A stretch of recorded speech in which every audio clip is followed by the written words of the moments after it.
Y'all, I am so excited for this interview. I cannot wait to bring this one to you. I've been wanting to do something for the nurses and future nurses out there to give you the information that you need. And I just don't show you guys enough love. You deserve all the love and all the land, and I don't give it to you. So this one is for you.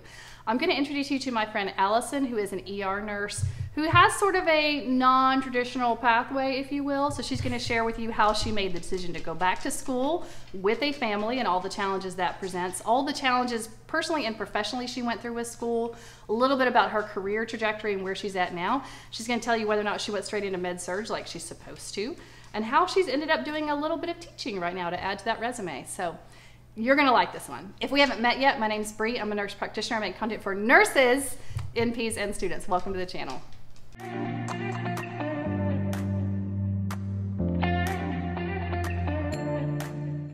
So I'm at my friend Allie's house, and her sweet puppies want to be a part of the action. So if you hear some barking or see some little faces, look at the little noses, they just want to be a part of it. They love you too. So Alison is an ER nurse. She has been a nurse for about 3 years. She went back to school after having multiple other careers in her former life. So tell me, first of all, how you got into nursing. So I always had this kind of anatomy interest, we'll say, in how to live like a healthy, strong life. And then I went into my first career, which was marketing, and I did that for a decade, and I loved it. It was creative and fun and always changing. I'm a Sagittarius, so I have to have that. So our youngest kid had a health challenge when she was a baby. And then I handed these facts over to the nurse, and she said, "I'll be your advocate." And so those words, "I'll be your advocate," it changed our lives forever. They admitted her to Trilla. We ended up getting that level of care and some invasive testing that gave us an answer. So it was, in my mind, it was the nurse who said, "I will be your advocate," that ended up really changing the course. That left an impression on me when it was time to go back to work. I just thought about that. Well, I mean, you had this interaction with one person who took the time to go kind of maybe a little above and beyond, but to fight for you and your child to make changes to your life, and that is impactful. That's the kind of career that you can lay down at night feeling like you've done God's work. You've done good in the world. You've given it back. And so yes, it's true that I was in a completely different line of work. However, so I started in kind of sales, marketing, and all that. Oh, I absolutely use that in the job, 100%. Do you? Oh yes. In what way? So hi, we're gonna need a urine sample. And here's why you want that. You know, here's why you want me to come get that urine sample. Okay. You don't have any pee? Oh, okay, that's fine. Let me check my closet for a catheter. Have you ever had one? Oh, you can pee? Okay. So there's a little persuasive marketing skills at that. I mean, there's a little help me help you. Yeah. But let me let you think it's your idea. Well, it helps sometimes. That we were talking about dealing with patients, not doctors.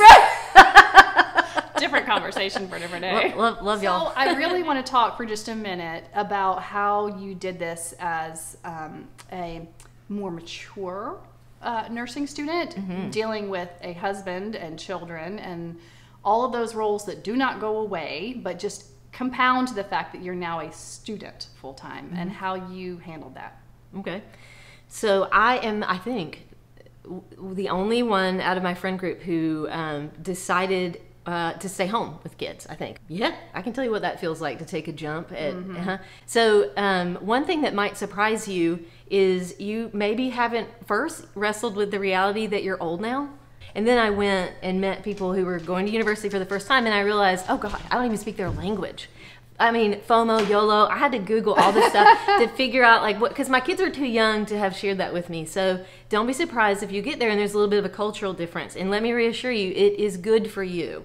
Lean into learning as much as you can about that group. If they'll let you in, then by all means, lean in. How did you balance being present for your family on top of needing to study? Because there's never enough time to study. There's endless amounts of studying. So how do you cut off, okay, I'm only studying for this time and then I'm dedicating time with my family this time? Or did you just outsource that like I did? So, okay, this is huge. If you were already a working parent and you're going to be now adding extra stuff, or if you were a full-time stay-home mom, it might feel different. But for me, I went from being 100% present to, absent. Pretty much. Yeah. And so here's what you need to know. You need buy-in from some from the major stakeholders in your family. The other thing I would say is forget the house. We'll just move on from that. Forget the house. Oh yeah, the house was a mess for 2 straight years when I went back to school. It will be. And I think anything you can automate, do that before. I mean, seriously, get so incredibly practical about what can I automate in my life. Yeah. And you will spend probably more time than you expect on nursing school. I think returning students that don't do well underestimate how hard even the prerequisites can be for nursing school. So, and particularly how hard nursing school can be. But if you do well in the prerequisites, you will do well in nursing school. It's it's learning how to balance all the things. Exactly. Yeah. Okay. So here's my tip for the person who's been out of school for, let's say, 10 years. Especially if it's been like 15 years and you haven't been in school. And oh my gosh, if you're my person switching disciplines, you're coming from the business world into a science world, take a course called Learning How to Learn. It's you can find it on Coursera. It's like a free program, Learning How to Learn, and it's like a 7 or 8 series thing that walks you through the steps of how to learn things. Just if you have the time and you're worried, try that. And they offer you some good advice on using a Pomodoro technique and things like that, so you can kind of pace yourself and really use the best strategy for studying. Because I'm telling you, the best strategy is not to sit in your chair and read the book. I didn't have tools like Quizlet, and I didn't I didn't know about Khan Academy, and I didn't realize what a resource YouTube is. So oh my gosh, YouTube is the best thing. Thank you. It is. So use those resources. Hey, my dogs are coming in to say hi. It's time to pop in for a little cameo. You're not going to reflect back to page 25, chapter 2 from class 101. You're not going to remember that stuff. Well, I do. Not. I do, but some people. All right, so I want to take just a minute and talk about your school choice, because this is a conundrum for many, many people with endless options out there. How much do you pay? Where do you go? What is the best? How did you select your school? When I decided to go back to nursing school, I looked for I was such a newbie, had no idea. I looked for the school that's close to me. And they had a nursing program. It was accelerated, and it looked like they would accept my GPA. So I thought, oh, that's easy. I'll just apply to that school. But it turns out it is a highly competitive public program that sees 800 applicants every semester. And when I went to my first informational setting, they were all too happy to dash all of my dreams of nursing school there. They're like, listen, we are, this is what we are, and this is how many people apply, 800. We accept about 100 every semester, so you need to have this GPA, and you need to have this T score, they do the T's, and you need to have, and we don't do interviews, and we don't do extracurriculars. And so it's basically just grades. It's just math. Oh my gosh. And you should have... Things have changed a little bit since I was in nursing school. Yeah, isn't that funny? Wow. At that point, I went home and cried, and I thought, oh, that's it. Yeah. I'm done.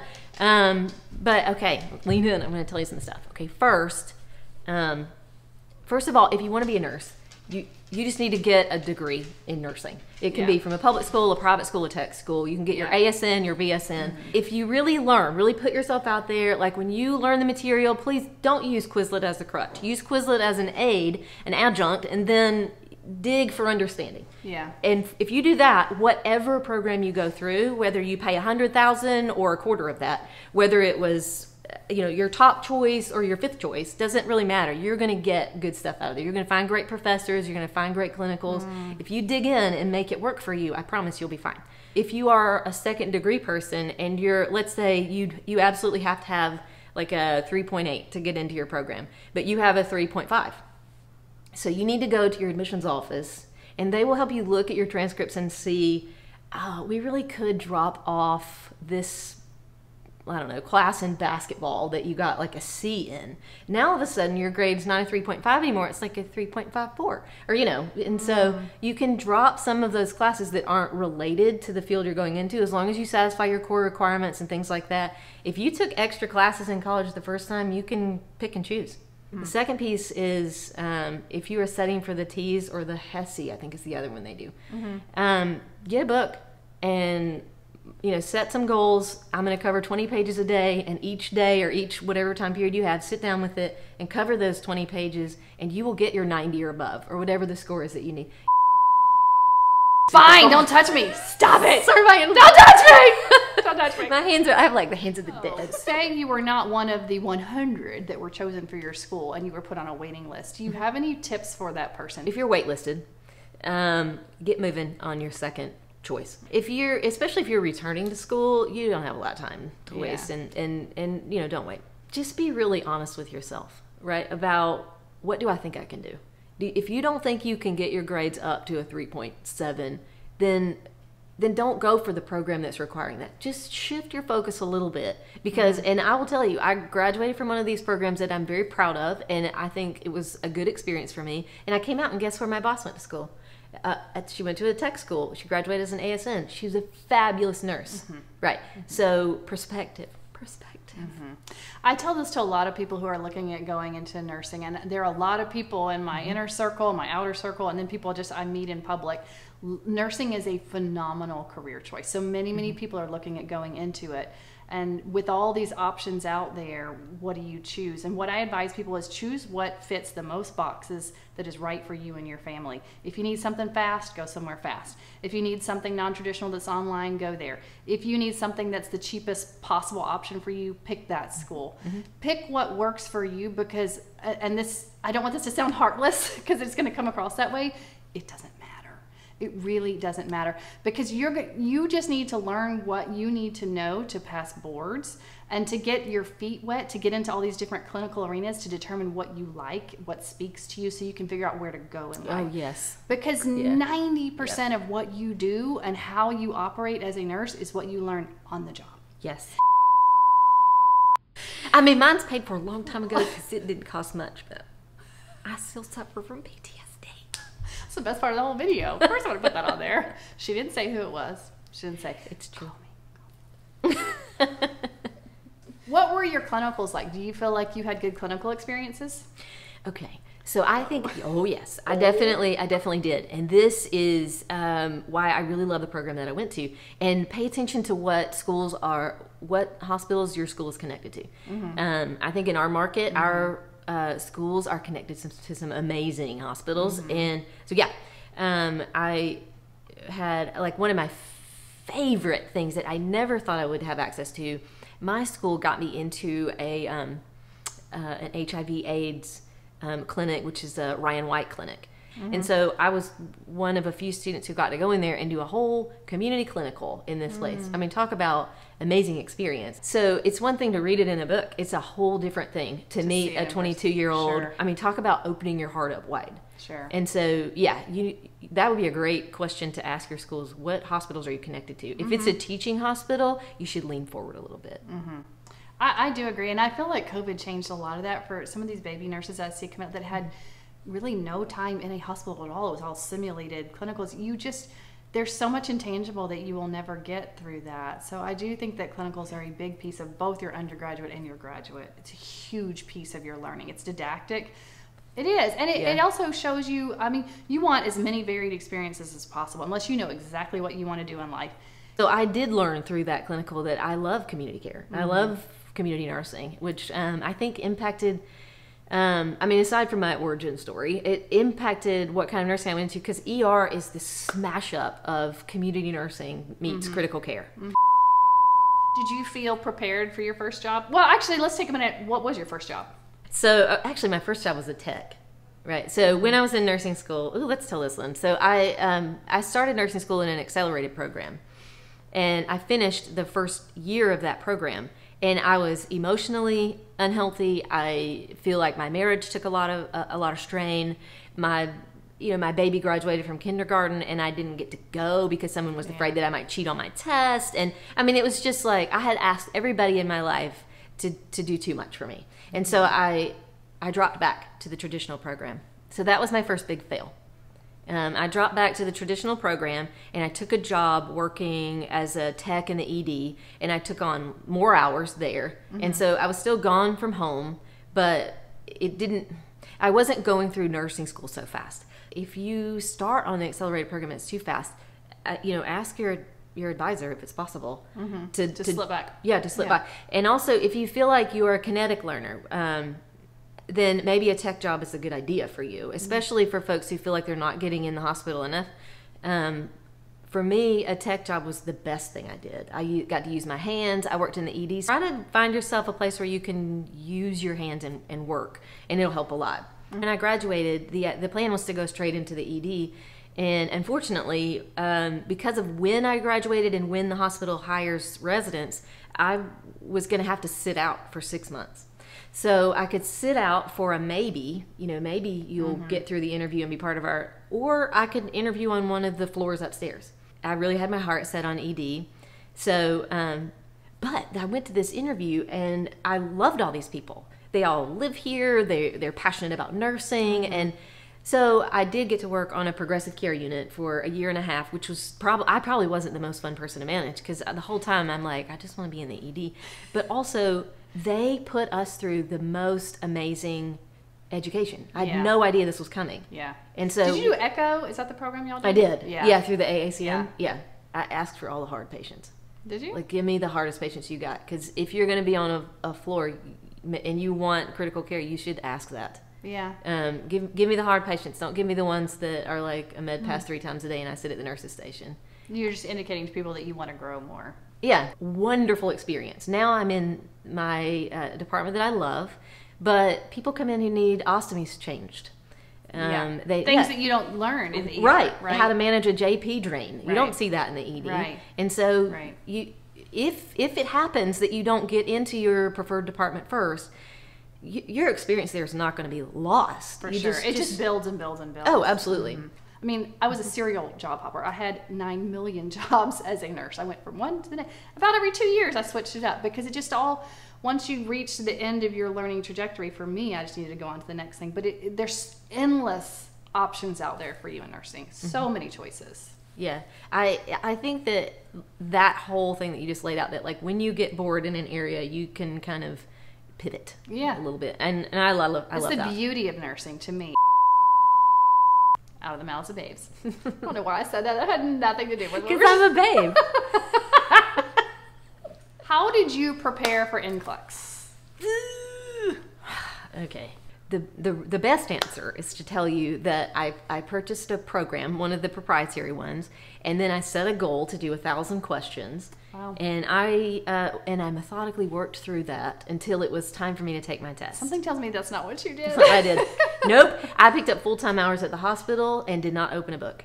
And really? I would recommend How did I not know this? Take your exam as fast as you can before that stuff starts emptying out of your head.